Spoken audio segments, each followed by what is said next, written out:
பாஞ்சாலி, முத்துப்பல் சிரிப்பழகு, கொஞ்சி பேசும் தமிழழகு, குடும்ப பாங்கான முக அழகு, வெகுளித்தனமான நடிப்பழகு என அழகுக்கு அழகு சேர்க்கும் இந்த அழகியை தமிழ் திரை நீ வருவாய் என படத்தின் மூலம் வரவேற்றது.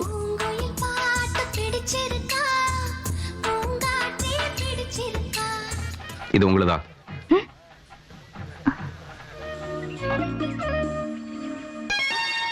தொட்டாசினிங்கி மூலம் அறிமுகமாகி பல வெற்றி படங்களை அடுக்கடுக்காக கொடுத்தவர்.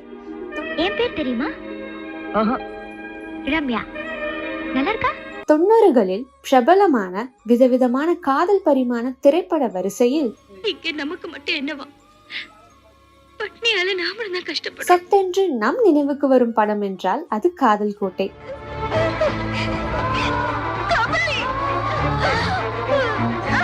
சூரிய வம்சத்தில் காதல் கணவரின் கௌரவத்தை தூக்கி நிறுத்தும் கலெக்டர் நந்தினியாக மாமா வந்து ஹாஸ்பிட்டல திறந்து வச்சா தான் நல்லா இருக்கும். ஆல்ரெடி நாங்க தண்ணி திறந்து விட்டுருக்கோமே.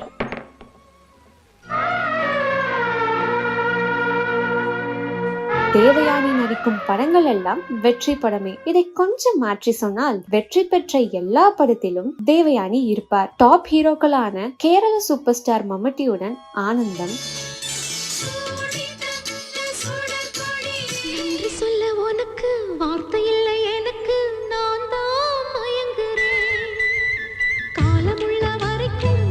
விஜயுடன் நினைத்தேன் வந்தாய். ஃப்ரெண்ட்ஸ் என்னங்க இந்த மாதிரி என்னோட ஃப்ரெண்டுங்க.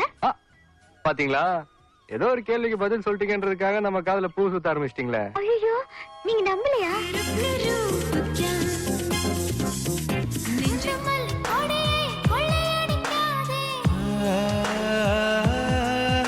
கமல் மற்றும் ஜெயராமுடன் தெனாலி,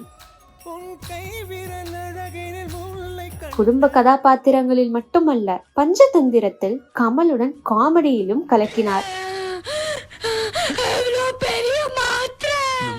முன்னணி நாயகியாக இருக்கும் போதே எஸ்.ஜே. சூர்யாவின் நியூ படத்தின் மூலம் அம்மா கேரக்டரில் நடித்து அனைவரையும் ஆச்சரியப்பட வைத்தார்.